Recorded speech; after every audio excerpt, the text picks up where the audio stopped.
Hello and welcome to Wardens of the Cross. This is the Defender. As many of you know, there are two forms of the Catholic Mass: the Tridentine Latin Mass, also known as the Extraordinary Rite, and the Novus Ordo Mass, also known as the Pauline Mass. There are many people who, due to one reason or another, argue that the Novus Ordo is an illegitimate Mass form, and that the body and blood of our Lord is not really present within the consecrated hosts offered within this newer form of the Mass. In today's episode, we will look at the founding of the Novus Ordo and why it came about. We will also look at Masses before the Novus Ordo and see how history can tell us that the Pauline Mass is truly a legitimate sacrifice to the Lord and a fulfillment of the Sunday obligation. Lastly, we will also view how the Novus Ordo affected the Church in both positive and negative ways, and look at how ill-intentioned or clueless clergy have ruined the Mass by abusing the Novus Ordo rite and manipulating the new form of the Mass, and how these abuses are not tied directly to Vatican II. Before we begin, it is important to recognize one serious fact. The consecration of the Mass by a properly ordained Catholic priest is all that is required for a legitimate Mass. If all that a Mass consisted of was the presence of the consecration, it would still be a completion of the Sunday obligation. Now we will begin by looking at the history of the Pauline Mass so as to know when it came into existence, as this is the Mass which is subject to controversy and skepticism within God's Church. The Novus Ordo Mass is the creation of the Second Vatican Council, which is better known as Vatican II. The members of the Second Vatican Council determined in 1963 that it would create a second form of the Mass.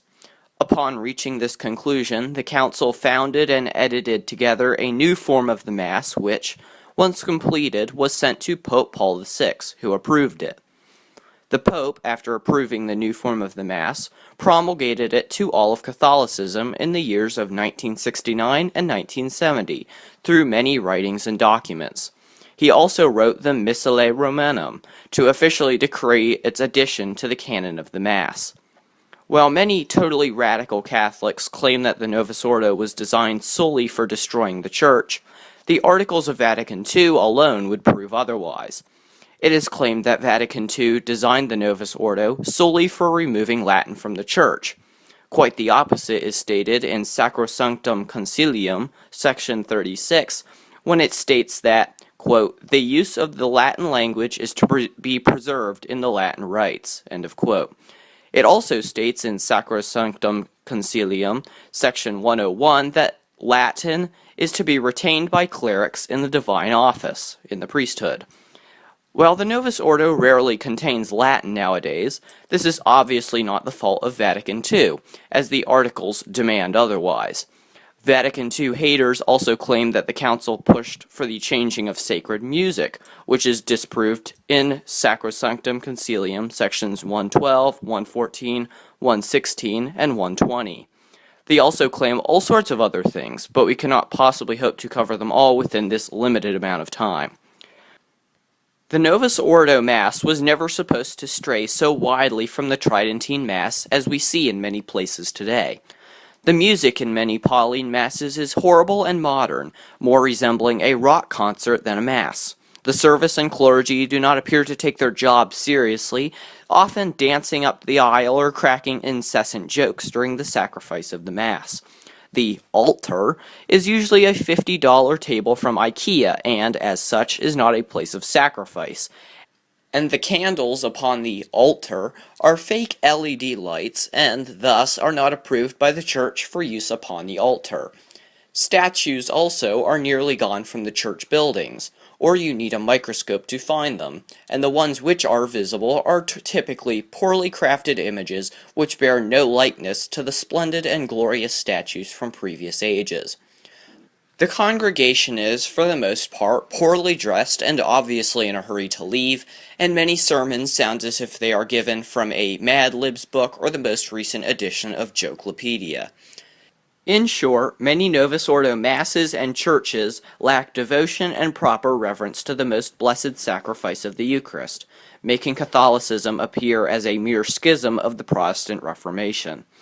The Vatican II Council never endorsed any of this, but rather ordered for the continuation of devotion, reverence, and adoration within the Catholic Mass. This has not occurred due to a single reason. The majority of today's clergy ignore authority, who are either too weak or too corrupt to stop them. Even more appalling than this, some members of the church clergy adapt sections of the Mass, despite the fact that this has not been approved by the church. This is to fit with their own personal beliefs and agendas. It is obvious from this information that most Novus Ordo Masses have been corrupted by the clergy. The Church herself is not responsible for the immoral and corrupt actions of her more despicable members. Vatican II cannot be blamed for what some people interpreted their decisions to mean, especially after they clearly stated that the Mass was to be kept reverent and respectable to our Divine Lord. Sadly, modern clerics have erred from this. While it can certainly be argued, and is quite obvious, that many Novus Ordo Masses are generally not as devout as the Tridentine Mass, this cannot be blamed on the new form of the Mass or on the Vatican II Council. There are many other points which could be covered in reference to this topic, but the last defense we will make for the Novus Ordo is in reference to the claim by some that it replaced thousands of years of the traditional Latin Mass. This argument that the Tridentine Mass existed for many centuries and then was completely replaced by the Pauline Mass is utterly false and misleading. Before the institution of the traditional Latin Rite in 1570, many Masses around the world were similar to the Novus Ordo. The priest would use whatever language worked for him and would improvise as he went along as to the order of the rite. This did not make the Mass any less legitimate, as they all contained the consecration of the Holy Eucharist. Every Catholic well versed in the faith will agree that the main purpose of the Mass is the consecration.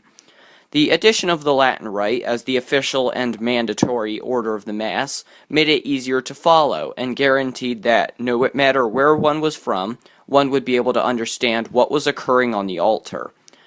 The sacrifice of the Eucharist in the Novus Ordo is just as legitimate as the sacrifice of the Mass in the Tridentine Rite.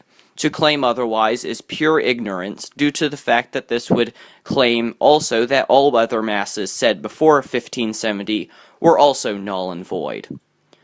The Novus Ordo and Tridentine Masses are two forms of the same rite, and the sacrifice of the Eucharist in one is just as legitimate as the sacrifice in the other. It is not the form of the Mass which consecrates the Holy Eucharist as the body and blood of our Creator, but rather it is the words of the consecration which our Lord proclaimed at his Last Supper. Those who claim that the Pauline Mass is illegitimate and founded in the Church by Satan are misled and horribly ignorant about the history of the Holy Catholic Church. Interestingly enough, Vatican II never intended for the new form of the Mass to be as different from the Tridentine Mass as it is today. This is the fault of poor church authorities and bad priests.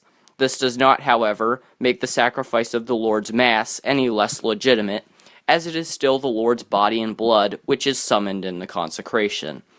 All who are responsible for destroying the Church and its beautiful and historic customs will face their judgment in all due time, but we must not deny ourselves the body and blood of the Lord in the false notion that he is not present in the Novus Ordo Mass. He most certainly is. Thank you for taking the time to watch this video. If you agree with what you heard in this content, give us a like. If you have a comment, question, concern, or anything else, please feel free to comment below and we'll get back to you. Subscribe and hit the bell to stay up to date on all of our most recent content, and go to the link shown on the screen to check out our website at www.wardenofthecross.weebly.com. We hope to see you again. God bless.